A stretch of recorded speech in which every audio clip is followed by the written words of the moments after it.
பிறந்தவனை சேர்க்க வேண்டும், இறந்தவனை நீக்க வேண்டும். இது தொடர்ந்து நடக்க வேண்டும்.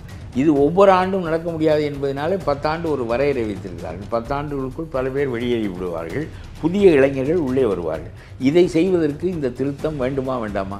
தேர்தல் ஆணையம் மேலே இருக்கிறதே தவிர அந்தந்த மாநிலங்களில் உள்ள அரசு அதிகாரிகள் தான் இந்த காரியங்களை செய்ய போகின்றவர்கள். ஆகவே அவர்கள் எப்படி சிறுபான்மையினர் நினைக்க முடியும்?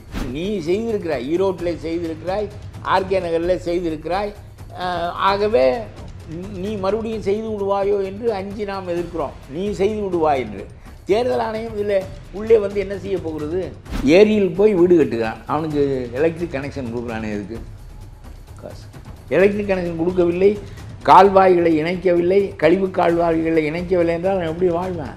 உன்னுடைய துணையோடு இல்லாவிட்டால் அதை செய்ய முடியாது. அதுதானே நீ போக வேண்டும் என்று நாங்கள் விரும்புவதற்கு காரணம். நீ இருக்கிற வரையிலும் ஏரிகளெல்லாம் அழியும், சதுப்பு நிலங்கள் அழியும், எல்லாமே அழியும். ஸ்டாலின் ஆட்சி உலகங்காணாத ஒரு ஊழலான ஆட்சி, உலகங்காணாத ஒரு ஊழலான ஆட்சி. ஆகவே அந்த ஆட்சி ஒழிய வேண்டும். உதயநிதி ஸ்டாலின் அவர்கள் கூட பேசும்பொழுது கை நம்ம விட்டு போகாதுன்னு சொல்லியிருந்தார். நேற்று ஸ்டாலின் அவர்கள் தொடர்ந்து ராகுல் காந்தியை புகழ்வதை பார்க்க முடிகிறது. என்னை மூத்த அண்ணன் என்று அவர் சொல்வார், நான் அவருடைய சகோதரர் என்று சொல்வேன். அரசியலில் எத்தனையோ பேரோடு பழகுகிறேன். யாரையும் நான் அண்ணனாக, தம்பியாக, சகோதரனாக கருதி பேசுவதே கிடையாது, ராகுல் காந்தியை தவிர வேறு யாரையும் என்றெல்லாம் அவர் பேசுவதற்கு காரணம். ஏன் என்ன திருமாவளவன சகோதரர் என்று சொல்வதற்கு என்ன? உன் வாளை பிடித்து கொண்டு தானே அவர் திரிகிறார். இங்கே இருக்கிறவனெல்லாம் சொல்ல மாட்டாராம், அங்கே போய் சொல்லுவார். எதனால் என்றால், இவர் சொல்லுகிறார் எடப்பாடி பிஜேபியை தொங்குகிறார் என்று, இவர் காங்கிரஸை தொங்குகிறார். லாரியில் ஏற்றப்பட்ட நெல்லையே கிட்டங்கியில் இறக்க முடியாத அளவிற்கு அதிலேயே முளைக்கிறது. அப்படியானால் நிர்வாகமே இங்கே நடக்கவில்லை. மால் அட்மினிஸ்ட்ரேஷன், தவறான நிர்வாகம். எத்தனை அதிகாரிகள் அங்கே இருக்கிறான், அவனுக்கெல்லாம் என்ன வேலை? விவசாயத்திற்கு தனி மந்திரி வைத்திருக்கிறாய், தனி இலாக்கா வைத்திருக்கிறாய், அவனுக்கெல்லாம் என்ன வேலை? அவன் கடிதம் எழுதட்டும், என்ன தெருவில் போகட்டும், நீ வாங்கி அடுக்கி வை. வாங்குகிற விவசாயிடம் 40 மூட்டைக்கு 450 ரூபாய் வாங்குகிறாய். நீ என்ன மனிதன்? பெற்ற தாயிடம் கூட நீங்கள் கேட்பீர்கள் லஞ்சம், பெற்ற தாயிடம் கூட கேட்பீர்கள். 40 கிலோ மூட்டைக்கு 40 ரூபாய். இந்த ஆட்சியை விவசாயி செருப்பால் அடிப்பான். நாளை நமது நேயர்களுக்கு வணக்கம். தமிழகத்தினுடைய தற்போதைய அரசியல் நிகழ்வு குறித்து பேசுவதற்காக தமிழ்நாடு தன்னுரிமை கழகத்தினுடைய தலைவர், உலகமறிந்த பேச்சாளர், மூத்த அரசியல்வாதி திரு பழகருப்பையா நம்மோடு இருக்கிறார். அவரோட பேசலாம். வணக்கம் ஐயா. தேர்தல் ஆணையம் வாக்காளர் திருத்த முகாமை அறிவிச்சிருக்காங்க. அதை திமுக உள்ளிட்ட கூட்டணி கட்சிகள், திமுகவோட கூட்டணி கட்சிகள் கடுமையாக எதிர்த்து வருகிற 2ஆம் தேதி இதில் எதிர்ப்பதற்கு என்ன நியாயம் இருக்கிறது? நான் கேட்கிறேன், 10 ஆண்டுகளுக்கு ஒரு முறை புதிதாக பிறந்தவனை சேர்க்க வேண்டும். பிறந்தவன் என்றால் 18 வயதானவனை, பிறந்தவனை சேர்க்க வேண்டும், இறந்தவனை நீக்க வேண்டும். இது தொடர்ந்து நடக்க வேண்டும். இது ஒவ்வொரு ஆண்டும் நடக்க முடியாது என்பதனாலே 10 ஆண்டு ஒரு வரையறை வைத்திருக்கிறார்கள். 10 ஆண்டுகளுக்குள் பல பேர் வெளியேறி விடுவார்கள், புதிய இளைஞர்கள் உள்ளே வருவார்கள். இதை செய்வதற்கு இந்த திருத்தம் வேண்டுமா வேண்டாமா? இதை ஆணையம் நாடு விடுதலை அடைந்த காலத்திலிருந்து நடத்தி கொண்டு வருகிறது. 1. 2வது, பீகாரினுடைய நிலைமை வேறு. பீகாருக்குள் வங்கதேசத்திலிருந்து அங்கே வாழ முடியாதவர்கள், வறுமைப்பட்டவர்கள், அந்த அரசால் நெருக்கடிக்கு உள்ளானவர்கள், இவர்களெல்லாம் தப்பி ஓடி வருகிறார்கள். இவர்கள் வங்கத்துக்குள் நுழைகிறார்கள், அஸ்ஸாமுக்குள் நுழைகிறார்கள், பீகாருக்குள் நுழைகிறார்கள். ஆகவே வேற்று நாட்டை சேர்ந்தவர்கள் அதற்குள் நிறைய உள்ளே வந்து விட்டால், அவர்கள் வாக்குரிமை பெற்றுவிட்டால் அது சரியாக இருக்காது. அவர்கள் வெளியேற்றப்பட வேண்டியவர்கள் என்ற அடிப்படையில் அதை செய்வதாக மத்திய அரசாங்கம் சொன்னது. நீதிமன்றத்திற்கு போனது. சுப்ரீம் கோர்ட் ஆதார் கார்டை அடிப்படையாக வைத்து நீ சேர்த்துக்கொள் என்று சொன்னது. ஆணையம் கேட்டது. இவர்களுடைய பார்வையில் அந்த நீக்கம் நடந்திருக்கிறது. அது வேறு. தமிழ்நாட்டுக்கு வங்கதேசத்திலிருந்து யாரும் தப்பி வரப்போவதில்லை. ஆகவே வெளியால் இங்கே பெருத்து விட்டார்கள். ஆகவே அவர்களை நீக்க வேண்டும் என்கின்ற கட்டாயம் ஆணையத்துக்கு ஏற்படாது. சொன்னால் நாம் நம்ப மாட்டோம். அதனாலே நம்முடைய ஸ்டாலின் என்ன சொல்லுகிறார் என்றால், தாழ்த்தப்பட்டவர்களை, சிறுபான்மையினரை, ஏழையாக இருப்பவர்களை இவர்கள் நீக்குவதற்கு திட்டம் போடுகிறார்கள் என்று சொல்லுகிறார். நான் கேட்கிறேன், சிறுபான்மையினரை அடையாளம் தெரியும், தாழ்த்தப்பட்டவர்களை அடையாளம் தெரியுமா? ஏழைகளை அடையாளம் தெரியுமா? இதெல்லாம் வெட்டி பேச்சு. அது எப்படி நீக்க முடியும்? ஏற்கனவே பட்டியலில் இருக்கின்றவர்களை நீக்க வேண்டுமென்றால் உன்னுடைய பார்வைக்கு வரப்போகிறது. அரசாங்கம் உன்னிடம் இருக்கிறது. உன்னை சேர்ந்த அதிகாரி தான் அந்த காரியத்தை செய்ய போகிறார்கள். ஆகவே இந்த தப்பை செய்யவே முடியாது. 2வது, நீதான் செய்ய முடியும் என்று நம்முடைய முன்னாள் மந்திரி ஜெயக்குமார் சொன்னார். நீதான் செய்தாய் என்று அவர் ரொம்ப ஆதாரங்களோடு சொன்னார். ஈரோட்டிலே 40,000 வாக்குகளை நீங்கள் சேர்த்தீர்கள், 8,000 இறந்து போனவர்களை நீக்காமல் வைத்து கொண்டீர்கள், இதன் மூலம் இளங்கோவன் மாபெரும் வெற்றி பெறுவதற்கு வழி ஏற்படுத்தி கொண்டீர்கள். நாங்கள் போட்டியிடாத தேர்தல்கள் இடைத்தேர்தல்கள், இத்தகைய தேர்தல்களில் நீங்கள் அரசாங்கத்தை பயன்படுத்தி உங்களுடைய நோக்கத்திற்கு இந்த தவறான காரியத்தை, மோசடியான காரியத்தை நீங்கள் தான் செய்தீர்கள்.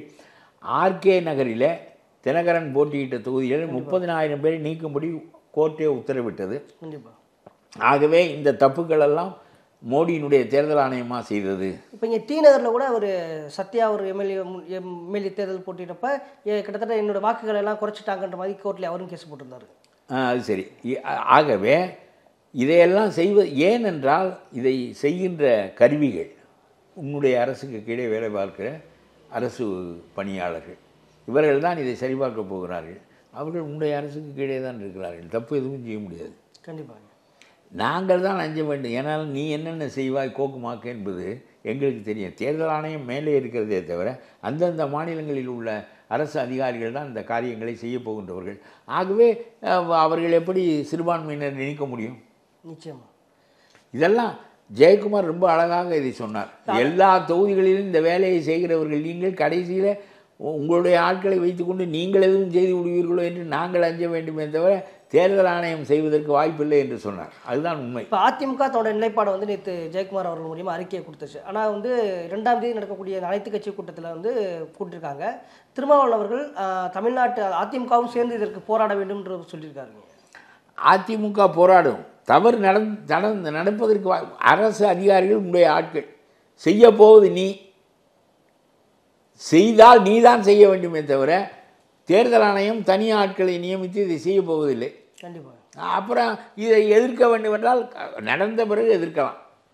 ஏன் நீ செய்திருக்கிறாய், ஈரோட்டில் செய்திருக்கிறாய், ஆர்கே நகரில் செய்திருக்கிறாய். ஆகவே நீ மறுபடியும் செய்து விடுவாயோ என்று அஞ்சு நாம் எதிர்க்கிறோம். நீ செய்து விடுவாய் என்று தேர்தல் ஆணையம் இதில் உள்ளே வந்து என்ன செய்ய போகிறது? கண்டிப்பாக. அங்கே பீகாரினுடைய நிலை வேறு. அது அயல் நாட்டில் இருக்கின்ற அகதிகள் அங்கே வந்து வர முடியும். இப்போ இலங்கையிலேருந்து இங்கே ஒரு 500,000 பேர் வர முடியும். இது தேர்தலை பாதிக்காது, தேர்தலை பாதிக்காது. இலங்கையிலேருந்து வர முடியும், தமிழர்களோடு தமிழர்களாக அது கலந்து விட முடியும். ஒரு பேச்சுக்கு சொல்கிறேன், இப்போ வருவதற்கான காரணங்கள் அவர்களுக்கு இல்லை. கண்டிப்பாக.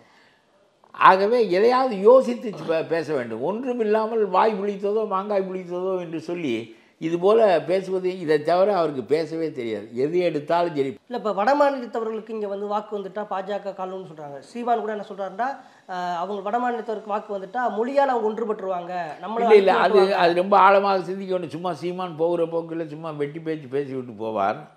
பிறகு நானே நாட்டை விட்டு என்னமோ பேசி கொண்டிருக்கிறார். இவர் பேச்சுக்கெல்லாம் நான் பதில் சொல்ல வேண்டிய கட்டாயம் இல்லை. ஆனால் நான் ஒன்று சொல்லுகிறேன், அது உண்மையிலேயே இப்போ இங்கிருந்து ஏராளமான தொழிலாளர்கள் ஒரு காலத்தில் வேலை வாய்ப்பு இல்லாமல் பிஜி தீவுக்கு கரும்பு தோட்டத்திற்கு போயிருக்கிறார்கள். பிஜி தீவுக்கு, அது நியூசிலாந்துக்கு பக்கத்தில் இருக்கிறது. நான் அந்த நாட்டுக்கு போயிருக்கிறார்கள். அதே மாதிரி கரும்பு தோட்டத்திலே பிஜி தீவினிலே என்று பாரதி பாடுகிறான். அதே மாதிரி தமிழர்கள் இலங்கைக்கு மலை தோட்டங்களில் வேலை செய்வதற்காக போயிருக்கிறார்கள். இப்பொழுது பீகாரிலிருந்து இங்கே வருகிறார்கள். நமக்கு ஆட்கள் போதுமானவர்களாக இல்லை. ஆகவே நம்முடைய தொழிற்சாலைகளில் வேலை செய்வதற்கு அவர்கள் வருகிறார்கள். பெட்ரோல் பங்கிலிருந்து எல்லாவற்றிலும் வேலை செய்கிறார்கள். இதிலே 10 பேர் வந்தால் ஒன்றுமில்லை. ஏற்கனவே வடநாட்டு முதலாளிகள் துறைமுகத்தில் ஒரு பகுதி முழுவதும் அவர்கள் தான் இருக்கிறார்கள். 3இல் 1 பகுதி வாக்கினர் வடநாட்டினர்.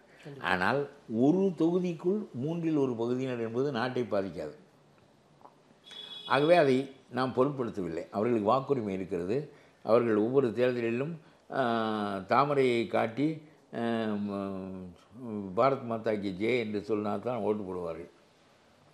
எப்போ வடநாட்டு மனிதர்கள் வடநாட்டு தலைமைக்கு வாக்களிப்பார்கள்.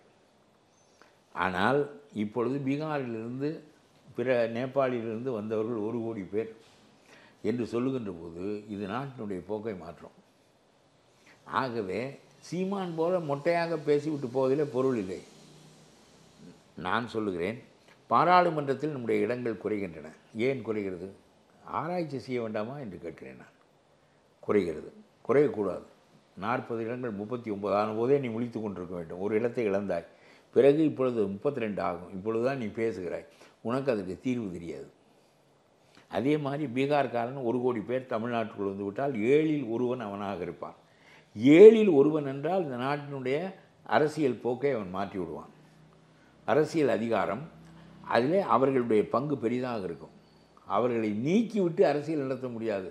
அப்படியானால் தமிழ் பாரம்பரியம், பண்பாடு, நாகரிகம், மொழி, இனம் இதுவரையும் நாம் நமக்காக ஒரு வரையறை வைத்து கொண்டு குறைந்த அதிகாரத்தோடு வாழ்ந்தாலும் வரையறை வைத்து கொண்டு வாழ்வது என்பது கெட்டு போய்விடும். ஆகவே 1 கோடி பீகாரிகளுக்கும் வாக்குகள் அவர்களுடைய நாட்டிலே தான் இருக்க வேண்டுமே தவிர தமிழ்நாட்டிற்குள் அது பதியக்கூடாது என்று சீமானை போல் நானும் மொட்டையாக சொல்ல வரவில்லை. ஆனால் அரசியல் சாதனம் பதிய சொல்லும். எவன் வேண்டுமானாலும் எந்த இடத்திலும் நிலையாக வாழ்வானே, ஆனால் அவன் வாக்காளனாக இந்திய வாக்காளனாக இருக்க உரிமைப்பட்டவன். கண்டிப்பாக அவனுக்கு தமிழ்நாடு என்றில்லை, பீகார் என்றில்லை. ஆகவே நம்முடைய அரசியல் சாசனம் அவனை எந்த ஊருக்கு வேண்டுமானால் இந்தியாவுக்குள் காஷ்மீரிலிருந்து கன்னியாகுமரி வரையிலும் எங்கும் நீ பயணம் செய்யலாம், எங்கும் நீ வணிகம் செய்யலாம், எங்கும் நீ குடியேறலாம், எங்கும் நீ வேலை செய்யலாம், எங்கும் நீ வாக்குரிமை பெறலாம். இவையெல்லாம் தேர்தல் சாசனத்தினுடைய அடிப்படை விதிகள். நீ அவனை வாக்கு உரிமை பெறக்கூடாது என்று சொல்ல வேண்டுமென்றால் சாசனத்தின் அடித்தளத்தில் கை வைக்க வேண்டும். நான் சொல்லுகிறேன், 75 ஆண்டுகளுக்கு பிறகு அரசியல் சாசனத்தை திருத்தாமல் நாடாள வேண்டும் என்று நினைத்தால் நடக்கவே நடக்காது. நம்முடைய பாராளுமன்ற இடங்கள் குறைவதற்கும் அரசியல் சாசனத்தை திருத்த வேண்டும்.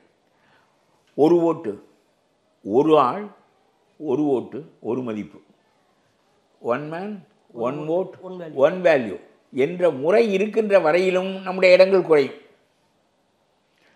அண்ணா அந்த காலத்தில் பேசியிருக்க வேண்டும், பெரியார் அந்த காலத்தில் பேசியிருக்க வேண்டும். நான் கேட்கிறேன், உத்தரப்பிரதேசத்துக்கு ஏன் 80 பேர், எங்களுக்கு ஏன் 40 பேர் என்று அப்பொழுது கேட்டாயா? உத்தரப்பிரதேசத்துக்கு 80 MP. அண்ணா சொல்லுவார், India Bharat that is India, India that is UP என்று சொல்ல தெரிந்ததே தவிர ஊபி ஏன் இந்தியாவாக இருக்க முடிகிறது? பாராளுமன்ற உறுப்பினர்கள் எண்ணிக்கை அதிகம். அப்பொழுது நீ கேள்வி கேட்டிருக்க வேண்டும். மாநில வாரியாக உரிமைகள் சமப்படுத்தப்பட்டு தரப்பட வேண்டுமே தவிர தலையை எண்ணி தரக்கூடாது என்று சொன்னால் ஜார்க்கண்டும் நமக்கு சமமாக வருவான். அது ஒரு பக்கம் இருக்கிறது. எல்லாவற்றையும் நாம் யோசிக்க வேண்டும். ஒரு ஆராய்ச்சி என்பது நடுநிலையில் நின்று செய்ய வேண்டுமே தவிர இருந்தாலும் மொழிவழி இனங்களாக காந்தி தான் இதை பிரித்தார். தமிழ்நாடு காங்கிரஸ் கமிட்டி, கர்நாடக காங்கிரஸ் கமிட்டி என்று மதராஸ் ராஜ்யமாக இருந்தபோதே பிரித்து விடுதலை அடைந்த இந்தியா மொழிவழி இனங்களாக வாழும் என்பதற்கு அடித்தளம் அமைத்து கொடுத்தவன் பெரிய அறிஞன், மாபெரும் அறிஞன் காந்தி தான். அதற்கு பிறகு அவர் இல்லை. இப்பொழுது நான் சொல்லுகிறேன், நீ அரசியல் சாசனத்தில் அம்பேத்கரை வைத்துக்கொண்டு நீங்கள் எழுதிய அரசியல் சாசனத்தில் பெரும் மாற்றங்கள் செய்தாக வேண்டிய காலம் வந்திருக்கிறது. சந்தை பொருளாதாரம் தலை தூக்கி இருக்கின்ற போது, மக்கள் கூட்டம் கூட்டமாக மாநிலமாக இடம் மாறுகின்ற போது பாருங்கள், கூட்டம் இருக்கின்ற இடத்திற்கு அமெரிக்க தொழில் வருகிறது, ஜெர்மானிய தொழில் வருகிறது, டொயோட்டா கார் வருகிறது, ஹூண்டாய் கார் வருகிறது. கூட்டம் இருக்கிற இடத்திற்கு அது வருகிறது. அவன் இருக்கின்ற இடத்திற்கு ஃபிஜி தீவுக்கு நாம் போனோம், மலைத்தோட்டத்தை நோக்கி நாம் போனோம், இங்கிருந்து நாம் அங்கே போனோம். இப்பொழுது மக்கள் இருக்கின்ற இடத்திலிருந்து நாம் குடிபெயர வேண்டிய, நாம் எல்லோருமே அமெரிக்காவுக்கோ வேறு நாடுகளுக்கோ குடிபெயர வேண்டிய அவசியம் இல்லை. நாம் இருக்கின்ற இடத்திற்கு அவர்கள் வந்து விடுவார்கள். இப்பொழுது கூட நான் ஒன்று சொல்லுகிறேன். திருப்பூரிலே ஒரு முறை ஒன்று சொன்னார்கள், வங்கதேசத்திலே நம்மை விட குறைவாக கூலி கிடைக்கிற காரணத்தினால் இந்த பின்னலாடை தொழில் ஒரு கட்டத்தில் வங்கதேசத்திற்கு போவதற்கு வாய்ப்பு இருக்கிறது என்று ஒரு முறை சொன்னார்கள். நான் சொல்கிறேன், நீங்களே வங்கதேசத்திற்கு போய் தொழில் உண்டாக்கி விடுங்கள் என்று சொல்லுகிறேன். லாபத்தை வேலை பார்க்கிறவனை போல தமிழ்நாட்டுக்கு கொண்டு வாருங்கள். வேறு என்ன செய்ய முடியும்? அப்படி வரும். நான் சொல்லுகிறேன் என்பது என்னுடைய யோசனை இல்லை. இந்த பொருளாதாரம் அத்தகைய நிலையை உண்டாக்கும். திருப்பூர் பின்னலாடையை, வங்கதேச பின்னலாடை வெற்றி பெறுவதற்கு குறைந்த கூலி காரணமாக இருக்குமானால் குறைந்த கூலியில் இந்த தொழிலை செய்வதற்கு திருப்பூர்காரர்கள் வங்கதேசத்திற்கு போவார்கள். அதுதான் சட்டம், இயற்கை சட்டம். இயற்கை சட்டத்தை மீறி வாழ முடியாது. கண்டிப்பாக. ஆகவே இதற்கு ஏற்றவாறு அரசியல் சாசனங்கள் திருத்தப்பட வேண்டிய காலம் வந்திருக்கிறது. 75 ஆண்டுகளுக்கு பிறகு இந்தியா ஒரே மாதிரியான உலக பொருளாதார சூழல்கள் இல்லாத காரணத்தினாலே அதற்கு ஏற்ப அரசியல் சாசனம் மாற்றி அமைக்கப்பட வேண்டும். இல்லாவிட்டால் பீகார்காரன் 1 கோடி பேர் இங்கே ஓட்டு போட்டால் அவனுக்கு எடப்பாடியை பற்றியும் கவலை இல்லை, யாரை பற்றியும் கவலை இருக்காது. அவன் பாட்டுக்கு அவன் ஜான் தேவோ மான் தேவோங்கிறவனுக்கு ஓட்டு போடுவேன். அதனாலே அது அவரவர மாநிலம் அவரவர் பாதுகாப்பில் இருக்க வேண்டும். நான் சொல்லுகிறேன், கர்நாடகத்துக்காரனிடம் இருக்க வேண்டும், தமிழ்நாட்டிடம் இருக்க வேண்டும். அதனாலே இந்த முறை என்பது சும்மா வாயால் பீகார்காரன் வருகிறான் ஓட்டு கொடுக்கக்கூடாது என்றால் இந்த அரசியல் சாசனம் திருத்தப்படாமல் அதை நிறுத்த முடியாது. அரசியல் சாசனம் திருத்தப்பட வேண்டும் என்கின்ற கருத்தையே தமிழ்நாட்டிலிருந்து பேசுவதற்கு ஆளே இல்லையே. நான் தானே கத்தி கொண்டிருக்கிறேன், ரொம்ப நாளாக கத்தி கொண்டிருக்கிறேன். அடிப்படை மாறுதல் ஏற்பட்டு விட்டது நாட்டிலே. பொருளாதார ரீதியாக, சமூக ரீதியாக, அரசியல் ரீதியாக மாறுதல்கள் ஏற்படுகின்ற போது அதை நேர்கொள்ள முடியாமல் சாசனம் தவிக்கின்ற போது சாசனம் மாற்றப்பட வேண்டும். காலகாலத்திற்கும் இன்னும் பூமி அழிகின்ற வரையிலும் அம்பேத்கர் எழுதி வைத்த சட்டம் சரியாக இருக்கும் என்கின்ற நிலையெல்லாம் கிடையாது. அம்பேத்கர் குறைவான மனிதர் இல்லை, நேரு குறைவான மனிதர் இல்லை. அம்பேத்கர் மட்டும் செய்ததில்லை, அது எல்லாரும் சேர்ந்து ஒரு அரசியல் நிர்ணய சபையாக செய்தது. அவர் எழுதினார், முன்னோடியாக இருந்தார் என்பதுதான் அதனுடைய சிறப்பு. ஆகவே நான் சொல்கிறேன், இதையெல்லாம் எதையும் ஆழமாக சிந்திப்பதற்கும் ஆழமாக ஆய்வதற்கும் ஆழமாக பேசுவதற்கும் அருகி போய் விட்டார்கள் நம்முடைய அரசியல்வாதிகள். சும்மா ஒருத்தன் திட்டுறது, அவனை பேசுறது, இவனை பேசுறது. இப்போ சென்னையில் பள்ளிக்கரணையில் இந்த சதுப்பு நிலத்தை வந்துட்டு அரசு வந்துட்டு ஒரு தனியார் நிறுவனத்துக்கு கட்டடங்கள், அந்த வீடுகள் அடுக்கு அநியாயம் அதெல்லாம் அது அந்த இடத்துல இதனால தான் பள்ளிக்கரணை சதுப்பு, அது அந்த சதுப்பு நிலத்தை இவர்கள் ஆக்கிரமித்த காரணத்தினால தான் வேளச்சேரி என்பது ரொம்ப தவிக்கிறது. பக்கத்தில் தான் இருக்கிறது வேளச்சேரி, தவிக்கிறது. எல்லாம் ஏரிகளை அழித்து இவர்கள் வீடுகளை கட்டினார்கள். மழைக்காலம் வந்தால் அவர்கள் பாலங்களை கொண்டு வந்து வண்டியை நிறுத்துகிறார்கள். சொந்த வீடு வைத்திருக்கிறவர்கள் வாடகைக்கு விட்டு அவர்கள் வெளியேறுகிறார்கள் தான் வாழ்வதற்கு பதிலாக. ஏனென்றால் மழை காலத்தில் முதல் மாடி வரையிலும் தண்ணீர் வருகிறது. இதெல்லாம் இயற்கைக்கு மாறாக வாழ்வதை அரசாங்கம் தான் தடுக்க வேண்டும். தனி மனிதனுக்கு அறிவு இருக்காது. அவன் இன்றைக்கி நமக்கு 10 ரூபா குறைச்சி கிடைக்குது, ஏன்னா அது ஏரி செதுப்பு நிலம், அதுக்கு என்ன பணம்? அது சும்மா 5 லட்சத்துக்கு 10 லட்சத்துக்கு கொடுப்பேன். அரசு தான் விதிகளை மீறி அனுமதி வழக்கதான் சொல்ல. அவனும் பங்கு, அரசு ஏன் அதை செய்கிறது? பங்கு இல்லாவிட்டால் எப்படி? ஏங்க ஏரியில் போய் வீடு கட்டுகிறான், அவனுக்கு எலக்ட்ரிக் கனெக்ஷன் கொடுக்குறானே, எதுக்கு காசு? எலக்ட்ரிக் கனெக்ஷன் எதுக்கு கொடுக்குறேன்? எலக்ட்ரிக் கனெக்ஷன் கொடுக்கவில்லை, கால்வாய்களை இணைக்கவில்லை, கழிவு கால்வாய்களை இணைக்கவில்லை என்றால் நான் எப்படி வாழ்வேன்? உன்னுடைய துணையோடு இல்லாவிட்டால் அதை செய்ய முடியாது. தானே நீ போக வேண்டும் என்று நாங்கள் விரும்புவதற்கு காரணம், நீ இருக்கிற வரையிலும் ஏரிகளெல்லாம் அழியும், சதுப்பு நிலங்கள் அழியும், எல்லாமே அழியும். நீங்கள் 10 பேர் வாழ்வதற்கும் நீயும் உன்னுடைய குடும்பமும் வாரிசு அடிப்படையில் ஆட்சி செலுத்துவதற்கும் உன்னை சேர்ந்த கூட்டம் கீழ்மட்ட வரையிலும் பங்கிட்டுக் கொள்வதற்கும் இது பயன்படுகிறதே தவிர நாட்டுக்கு, நாட்டு மக்களுக்கு பெருவாரியானவர்கள். நீ எவ்வளோ பெரிய கூட்டம், நாடு எவ்வளோ பெரிய கூட்டம். அதனால தான் ஸ்டாலின் ஆட்சி உலகங்காணாத ஒரு ஊழலான ஆட்சி, உலகங்காணாத ஒரு ஊழலான ஆட்சி. ஆகவே அந்த ஆட்சி ஒழிய வேண்டும். ஆனால் ஒரு ஓபிஎஸ் என்ன சொல்கிறாருன்னா, மறுபடியும் திமுக இருக்க வாய்ப்பு இருக்கிறதா மக்கள்லாம் பேசுகிறாங்க அப்படின்னு சொல்லி. ஆனால் பாருங்கள், அதாவது ஒரு வெளியேறினாய், ஒரு புது கட்சி கட்ட முடியவில்லை. எடப்பாடியை விட நான் என்ன குறைவா என்று கேட்டாயே தவிர வெளியே போய் அவர் அந்த கட்சியை கட்டமைப்பு செய்து கொண்டு விட்டார். அவருடைய தலைமை நின்று விட்டது. ஒரு முதலமைச்சராக இருந்தால் பிறகு அந்த கட்சி அவர் கைக்கு வருகிறது. வந்த பிறகு அவர் ஆண்ட முறை, நடத்துகின்ற முறை, தலைமை முறை, அவற்றினாலே அந்த கட்சி கட்டமைப்பு உள்ளாகிவிட்டது. ஒன்றுமே ஒரு திறமையும் இல்லாமல் ஒரு கட்சியெல்லாம் நடத்த முடியாது. அப்புறம் விஜய் நடத்துவது போல் தடுமாறும். விஜய்க்கு என்ன குறைபாடு? ஆலோசனை சொல்லுவதற்காக இருக்கிற ஆரோக்கியசாமி ஒரு புத்தி இல்லாதவன். அவன் பாமகவை கவுத்து விட்டு வந்தவன். உனக்கு யோசனை இருக்க வேண்டும். பாமகவை முதலமைச்சராக்குகிற அன்புமணியை என்று சொல்லி வந்த பணத்தை வாங்கி கொண்டு அதே 5% ஓட்டோடு அந்த கட்சியை விட்டு வந்தவன். இப்பொழுது இவருக்கு யோசனை சொல்லி கொண்டிருக்கிறான். என்ன? அப்புறம் இந்த ஆதவ அர்ஜுனாவுக்கு உலகத்தில் லாட்டரி சீட்டை 100 சீட்டு அடித்து 1000 பரிசு என்றால் 10 பரிசை கொடுத்து விட்டு பணம் அடிப்பது தான் மார்ட்டினுடைய அடிப்படை. அவர் லாட்டரி சீட்டை தமிழ்நாட்டில் கொண்டு வருவதற்காக இந்த ஆளை அந்த கட்சி கொண்டு விட்டுருக்கிறார். அவர் 2வது யோசனை, புசி உலகத்தில் ஒரு கேஸ் போட்டால் என்ன உள்ளே போ, நான் இல்லை மாவட்ட செயலாளர் தான் இதை செய்தான் என்று உனக்கு கீழே இருக்கிறவனின் மீது பழியை போட்டு விட்டு நீ தப்பிக்க நினைத்தால் நாட்டில் எவன் உன்னுடைய கட்சியில் இருப்பான்? நீ தான் போகிறாய் ஒவ்வொரு இடத்திற்கும். மாவட்ட செயலாளராக அந்த அனுமதியை பெறவில்லை, நீ போய் இருந்து அந்த அனுமதி. ஆக விவரம் இல்லாமல் அந்த கட்சி தடுமாறுகிறது. அது மாதிரி ஓபிஎஸ் ஒரு புதிய கட்சியை உண்டாக்க முடியவில்லை, பலாப்பழத்தில் நின்று வெற்றி பெற முடியவில்லை, உள்ளே வர வேண்டும்.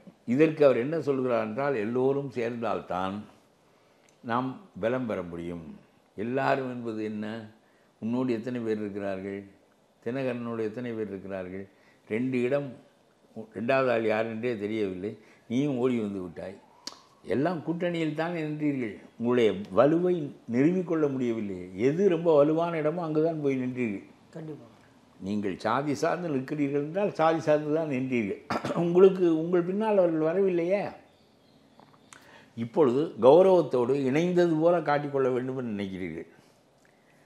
அப்புறம் எடப்பாடி வாழ்நாள் முழுவதும் 4 கட்சி நடத்த வேண்டும். உள்ள சின்னம்மா, இவர் ஓபிஎஸ், அப்புறம் தினகரன் 3 பேரையும் உள்ளே விட்டு விட்டால் அவர் 4 கட்சி நடத்த வேண்டும். அதுதான் நேரம் சரியாக இருக்கும். அதனால தான் அவர் யோசிக்கிறார். இவர்கள் என்ன செய்வார்கள், தங்களுடைய பலத்திற்கு மீறிய அதிகாரத்தை கோருவார்கள். இவர்களால் பெறப்போகின்ற வாக்குகள் ஒன்றும் கிடையாது என்று சொல்லி அவர்கள் பாருங்கள், திமுகவுக்கு ஆதரவு எடப்பாடி 3வது இடத்துக்கு போய்விடுவாராம் தினகரன் சொல்லுகிறார்.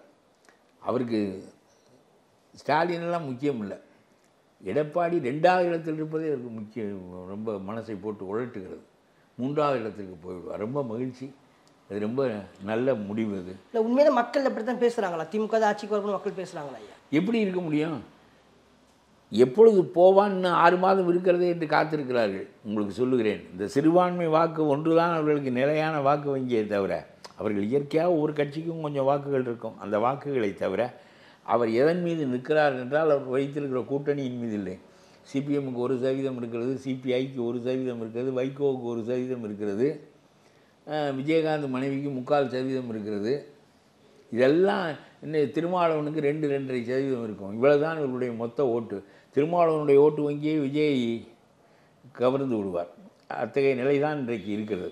ஆக இவர்களை வைத்து ஸ்டாலின் நிற்கவில்லை, சிறுபான்மை வாக்குகளை வைத்து நிற்கிறார். சிறுபான்மை வாக்கு இவருக்காக நிற்கவில்லை, மோடி எதிர்ப்பிலே இருக்கிறது. மோடி எதிர்ப்பிலே நிற்பதிலும், மோடியை எதிர்த்து இடையறாமல் பேசுவதிலும், மோடிக்கு அடிமைதான் இவர்கள் என்று சொல்வதிலும் அவருடைய அரசியல் நடக்கிறதே தவிர, அந்த மோடி என்கின்ற சக்தி அதிமுகவை விட்டு விலகி நிற்கின்ற கட்டம் ஒருவேளை விஜய் எல்லாம் உள்ளே நுழைகின்ற கட்டம் வந்தால் முதல்ல அந்த சிறுபான்மை வாக்கு வங்கி இடம்பெயர்ந்து விடும். அப்படியானால் முற்றென்று விழுந்து விடுவார். இப்பொழுது நாமெல்லாம் ஒன்று சேரவில்லை என்பது அல்ல அடிப்படை. இங்கே உள்ள எதிர்க்கட்சிகளுக்கு ஒவ்வொருவருக்கும் முதலமைச்சராக வேண்டும் என்கின்ற எண்ணம் இருந்தால் தன்னுடைய வலிமை மெய்ப்பிக்கப்பட வேண்டும். அதுவரையிலும் ஒருவருக்கு காத்திருக்க தெரிய வேண்டும். அவருக்கு காத்திருக்க பொறுமை இல்லை. நான் முதலமைச்சராக வேண்டும், 120 இடங்கள் வேண்டும், இல்லை துணை முதலமைச்சராக வேண்டும், 110 இடம் வேண்டும் என்றெல்லாம் பேசிக்கொண்டிருப்பது என்பது தன்னையும் அடித்து மாற்றாருக்கும் இடையூறு ஏற்படுத்துமே தவிர அதனால் பலனில்லை, மக்களுக்கும் பலனில்லை. இயக்குனர் சேரன் கூட விஜய் அவர்களுக்கு ஒரு அறிவுரை சொல்லியிருக்காரு.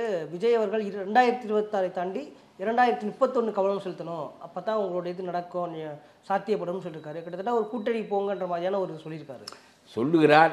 ஆனால் நான் என்ன சொல்லுகிறேன் என்றால், உடையவனுக்கு புரிய வேண்டும். சும்மா நம்ம என்ன சொல்லுகிறோம் என்றால், குதிரை வண்டியில் பாரம் சரியாக இல்லை என்றால் அவன் சொல்லுவான், கொஞ்சம் முன்னுக்கு வாங்க, கொஞ்சம் முன்னுக்கு வாங்க, கடைசியால் உடனே தாங்குகிறானவரை என்று அதற்கு பொருள் என்ன என்றால், அது சமநிலை வர வேண்டும். வருவது உனக்கு நல்லது, வராவிட்டால் போ. ஆனால் மக்கள் ஆட்சியை மாற்ற வேண்டும் என்கின்ற நிலையில் இருக்கின்ற போது மாற்று தலைவன் யார் என்று தான் சிந்திப்பார்களே தவிர பிறகு மற்றவர்கள் எல்லாவற்றையும் கைவிட்டுவார்கள். இப்பொழுது இவன் வருவானா, அவன் வருவானா, அவன் வருவானா, இவனுக்கு இவ்வளவு, அவனுக்கு இவ்வளவு, இவ்வளவும் சேர்ந்தால் இவ்வளவு என்றெல்லாம் இப்பொழுது பேசிக்கொண்டிருப்பார்கள். தேர்தல் களத்தில் ஒரே பேச்சு தான் இருக்கும். அவன் தூக்கி எறியப்பட வேண்டும் என்கின்ற மனநிலை மட்டும் மக்களுக்கு வந்து விட்டார். கண்டிப்பாக அவனுக்கு சமமாக எதிராக இருக்கக்கூடியவன் யார் என்று கருதி வாக்களிப்பார்களே தவிர அவன் கூட்டணி வைத்திருக்கிறானா, அப்புறம் மற்ற கட்சிகளெல்லாம் தானாக வீணாகிவிடும். அது முதலில் தெரிய வேண்டும். அரசியலின் போக்கு, அரசியலின் தன்மை இவற்றெல்லாம் அனுபவத்தினால் நாம் அறிய வேண்டுமே தவிர அவர் என்னை கூப்பிட்டாரு அதனால் பெரிய மதிப்பு என்றெல்லாம் நான் சொல்கிறேன். இதுதான் இன்றைக்கு. கண்டிப்பாக. இப்போ சமீப காலமாக அந்த திமுக கூட்டணிக்குள்ளே காங்கிரஸ் ஒரு முரண்பட்டு இருக்கிறத பார்க்க முடியுது. உதயநிதி ஸ்டாலின் அவர்கள் கூட பேசும்பொழுது கை நம்ம விட்டு போகாதுன்னு சொல்லியிருந்தாரு. நேற்று ஸ்டாலின் அவர்கள் தொடர்ந்து ராகுல் காந்தியை புகழ் ஆனால் அலர்றாரு ஸ்டாலின். என்னை மூத்த அண்ணன் என்று அவர் சொல்வார், நான் அவரை சகோதரர் என்று சொல்வேன். அரசியலில் எத்தனையோ பேரோடு பழகுகிறேன். யாரையும் நான் அண்ணனாக, தம்பியாக, சகோதரனாக கருதி பேசுவதே கிடையாது. யாரையும் அண்ணன் என்று என் வாயால் சொன்னதே இல்லை, சகோதரன் என்று சொன்னதே இல்லை, ராகுல் காந்தியை தவிர வேறு யாரையும் என்றெல்லாம் அவர் பேசுவதற்கு காரணம், ஏன் என்ன திருமாவளவனை சகோதரர் என்று சொல்வதற்கு என்ன, உன் வாளை பிடித்து கொண்டு தானே அவர் திரிகிறார். இங்கே இருக்கிறவனெல்லாம் சொல்ல மாட்டாராம், அங்கே போய் சொல்லுவார். எதனால் என்றால், அந்த காங்கிரஸ் வெளியே போய்விட்டால் சிறுபான்மை வாக்கு வெளியே வந்துவிடும். காங்கிரஸ் வெளியே போய்விட்டால் காங்கிரஸை சார்ந்தது தான் சிறுபான்மை வாக்கே தவிர இவரை சார்ந்ததில்லை. ஆகவே அவர்கள் என்ன செய்வார்கள், அவர்கள் என்னுடைய கருத்து விஜயை காட்டி ஸ்டாலினிடம் கூட இடங்களை பெற வேண்டும். ஸ்டாலினுக்கு நெருக்கடியை உண்டாக்கினால் பிறகு தனித்த ஆட்சி நடக்காது. அதுதான் அவர்களுடைய கருத்து. இப்பொழுதே போய்விடுவார்கள் என்று நான் ஏன் நினைக்கவில்லை என்றால், பாராளுமன்றத்தில் கத்துவதற்கு கூடுதல் கைகள் வேண்டும். இவர்கள் ஒரு 40 பேர் இருக்கிறார்கள். ஆகவே நாம் இவர்களையும் சேர்த்து கொண்டு சத்தம் போட்டால்தான் எடுபடும் என்பதனால் இவரை விட்டு இப்பொழுது அவர் போய்விடுவார் என்று எனக்கு தோன்றவில்லை. ஆனால் அப்படி போய்விடுவார்களே ஆனால் அப்பொழுதும் எடப்பாடி தான் வலிமையான கட்சியாக இருப்பாரே தவிர, காங்கிரஸ் 5% வாக்குகளை வைத்திருக்கக்கூடிய நம்ம பிஜேபி மாதிரியான வாக்கு எண்ணிக்கையுடைய கட்சி தான். ஆனால் அவர்களுக்குள்ள ஒரு நல்ல மதிப்பு அந்த சிறுபான்மை வாக்குகள். அது நாம் பிஜேபியோடு இருப்பதால் நம்மிடம் வரமாட்டார்கள். இல்லாவிட்டால் மலைக்கள்ளனாக இருந்த எம்ஜிஆர் காலத்திலிருந்து அவர்கள் நம்மோடு இருந்தவர்கள் தான். அதில் ஒன்றும் பெரிய சிக்கல் இல்லை. ஆக இவர் தொங்குவது, இவர் சொல்லுகிறார் எடப்பாடி பிஜேபியை தொங்குகிறார் என்று, இவர் காங்கிரஸை தொங்குகிறார். நான் மூத்த சகோதரர் என்று தான் அவரை அழைப்பேன். இதெல்லாம் இன்றைக்கு பேச வேண்டிய கட்டம் என்ன? இந்த காங்கிரஸுக்குள் 2 சிந்தனை ஓட வேண்டாம். ஒருவேளை இந்த சிந்தனை வலுத்து வேணுகோபால் போன்றவர்கள் கண்டிப்பாக மாற்றி கருத்துக்களை முன்வைத்து அவன் போய்விட்டால் நம்முடைய தோல்வி உறுதியாகிவிடும். காங்கிரசினுடைய வாக்கு எண்ணிக்கையால் மட்டுமில்லை, சிறுபான்மையினுடைய வாக்கு எண்ணிக்கையாலும். அதனால் அவர் இப்பொழுது அவர் தான் தொங்கிக் கொண்டிருக்கிறாரே தவிர தொங்குவது இவர் இல்லை. இவரை நோக்கி அமித்ஷா வருகிறார். ஒரு நாட்டினுடைய உள்துறை அமைச்சராக இருக்கின்றவர் எடப்பாடி வீட்டுக்கு சாப்பிட்டு விட்டு இங்கே வேகமாக எங்கே ஒரு விஜயோடு சேர்ந்து விடுவாரோ அதற்கு முன்னால் இவரை நாம் கூடையை போட்டு கவிழ்த்து விட்டால் நல்லது, ஒரு கூட்டணிக்குள் சேர்ந்து விட்டால் நல்லது, இல்லாவிட்டால் நாம் அனாதையாகி விடுவோம் என்று அவர்தான் தொங்கி இங்கே வந்தவரே தவிர எல்லாவற்றையும் மாற்றி பேசுவார் ஸ்டாலின். எந்த கட்டத்திலும் உண்மை பேசுவது அவருடைய வழக்கம் இல்லை. சார், இந்த தஞ்சாவூரில் நெல் கொள்முதலில் திமுக அரசு சாதனை பண்ணிட்டோம்னு சொல்லிட்டு இருக்காங்க. ஆனால் தொடர்ந்து அந்த நெல் கொள்முதல் பண்ணாததுனால விவசாயி எல்லாம் கஷ்டத்தில் இருக்காங்க. பெரிய பாதிப்பு சொல்கிறேன். அதாவது உலகத்தில் ஏன் இல்லை என்றால், ஏன் இவர்கள் அரசு சரியாக அதில் நடக்கவில்லை என்றால் சாக்கு இல்லை. சாக்கு இல்லை என்பது ஒரு சாக்கா நான் கேட்கிறேன். சாக்கு எவ்வளவு அற்பமான செய்தி. வேண்டிய அளவு நீ இருப்பு வைத்திருக்க வேண்டாமா? சாக்கு இல்லை என்பது ஒரு காரணம். தொழிலாளி போதவில்லை என்பது ஒரு காரணம். லாரியில் ஏற்றப்பட்ட நெல்லையே கிட்டங்கியில் இறக்க முடியாத அளவிற்கு அதிலேயே முளைக்கிறது. அப்படியானால் நிர்வாகமே இங்கே நடக்கவில்லை. மால் அட்மினிஸ்ட்ரேஷன், தவறான நிர்வாகம். போன ஆண்டு கொஞ்சம் மழை நன்றாக பெய்தது. தொடர்ச்சியாக பெய்த மழையின் காரணமாக குறுவை சாகுபடியில் நெல் உற்பத்தி அதிகமானது. எதிர்பார்க்க தெரிய வேண்டும். எத்தனை அதிகாரிகள் அங்கே இருக்கிறான், அவனுக்கெல்லாம் என்ன வேலை? விவசாயத்திற்கு தனி மந்திரி வைத்திருக்கிறாய், தனி இலாக்கா வைத்திருக்கிறாய், அவனுக்கெல்லாம் என்ன வேலை? இந்த ஆண்டு மழை ஒழுங்காக பெய்திருக்கிறது. குறுவை எவ்வளவு பயிரிடப்பட்டிருக்கிறது எல்லாம் கணக்கு தெரியும். அரசாங்கம் என்பது வெட்டி அமைப்பில்லை. ஆகவே எவ்வளவு நெல் வருகின்ற போது கொள்முதல் செய்வதற்கு என்ன, அவன் கடிதம் எழுதட்டும், என்ன தெருவில் போகட்டும், நீ வாங்கி அடுக்கி வை. அவன் பணம் கொடுக்காவிட்டால் உங்களால் இது செய்ய முடியாது என்பது ஒரு பக்கம், அது வேறு இருக்கிறது. என்றாலும் எல்லாம் நானே தான் செய்வது நானே தான் என்று சொல்வீர்களே தவிர, அங்கிருந்து அந்த இலவச அரிசிக்கான அடிப்படை பூராவும் அவன் வாங்கித்தான் இங்கே வருகிறது. அதெல்லாம் இருக்கிறது. ஆனாலும் கூட இதெல்லாம் சாதாரண நிர்வாகம். சாக்கு இல்லை, கூலி தொழிலாளி இல்லை, அதை வாங்க முடியவில்லை. வாங்குகிற விவசாயிடம் 40 மூட்டைக்கு 450 ரூபாய் வாங்குகிறாய். நீ என்ன மனிதன்? பெற்ற தாயிடம் கூட நீங்கள் கேட்பீர்கள் லஞ்சம். பெற்ற தாயிடம் கூட கேட்பீர்கள். 40 கிலோ மூட்டைக்கு 40 ரூபாய். அப்புறம் எத்தனை மூட்டை அவன் கொண்டு போய் இறக்குவான்? எவ்வளோ 1000 கொடுக்க வேண்டும்? விவசாயிக்கு போய் நீ இந்த மாதிரி அவன் உரத்திற்கு மானியம், 6000 ரூபாய் மத்திய அரசாங்கம் மானியம், இப்படி எவ்வளவோ கொடுத்தும் அவனுக்கு கட்டுப்படி ஆவதில்லை. விவசாயத்தை நம்ம காத்தாக வேண்டும். இப்படிப்பட்ட நிலையில் நீ அவனிடமே போய் காசு வாங்குகிறாய், மூட்டைக்கு 40 ரூபாய் வாங்குகிறாய். ரொம்ப கேவலமான அமைப்பு. ரெண்டாவது, உன்னுடைய முளைத்து போய் வீணாக போவதினாலே ஏற்கனவே தமிழ்நாடு பற்றாக்குறை உள்ள மாநிலம், உணவில் தன்னிறைவுடைய மாநிலம் இல்லை. நமக்கு 90 லட்சம் டன் தேவைப்படுகிறது, 70 லட்சம் டன் தான் உற்பத்தி ஆகிறது. கர்நாடக பொன்னியும் ஆந்திர பொன்னியும் தமிழ்நாட்டுக்கு வருகின்ற காரணத்தினாலே சரியாகி விடுகிறது. நாம் தன்னிறைவு அடைய வேண்டுமா இல்லையா? அப்படியானால் விவசாயிகளை ஊக்குவிக்க வேண்டுமா இல்லையா? சாக்கு இல்லை, போக்கு இல்லை, ஆள் இல்லை, ஊசி இல்லை, குத்துவதற்கு ஊசி இல்லை, இதெல்லாம் ஒரு காரணம் என்று சொல்லி நீ நடத்தினால் ஆழ்வதற்கு. லாரிகள் கூட கான்ட்ராக்ட் விட்டதில் உள்ளூர்காரங்களுக்கு முக்கியத்துவம் கொடுக்கல, கான்ட்ராக்டரால தான் இந்த பிரச்சனை. எல்லாம் காசு தான். இது ஒரு சாதாரணமான காரியம். அவ்வளோதிலும் அவனிடம் போய் 40 ரூபாய் மூட்டைக்கு கேட்டால் அப்புறம் இவன் என்ன செய்வான்? விவசாயி தரம் செருப்பால் அடிப்பான். பாருங்கள், இந்த ஆட்சியை விவசாயி செருப்பால் அடிப்பான். ஏண்டா, நாங்கள் உழைத்து பாடுபட்டு விளைவித்து கொண்டு வருகிற நெல்லை வாங்குவதற்கு உனக்கு யோக்கியதை இல்லை, அதற்கு லஞ்சம் நாங்கள் கொடுக்க வேண்டும், உனக்கு சாக்கு இருக்காது, ஆள் இருக்காது, எதுவும் இருக்காது. இது மாதிரி ஒரு மட்டமான நிர்வாகம் உலகத்தில் நடந்ததே இல்லை. எந்த நாடு நெல் பற்றாக்குறை உடைய நாடோ அந்த நாடு விளைவிக்கப்பட்ட கூடுதல் நெல்லை உறிஞ்சிக் கொள்வதற்கு சக்தி உடைய நாடாக அந்த ஆட்சி இல்லை. நாடு இருக்கிறது, அந்த ஆட்சி இல்லை. அதனாலே இவர்கள் ரொம்ப இதோடு முடிந்தது என்பதுதான் என்னுடைய கருத்து. சரி, கண்டிப்பாங்க. உங்களோட நேரத்தை ஒதுக்கி உங்கள் கருத்துக்களை பகிர்ந்து பண்ணுறீங்க.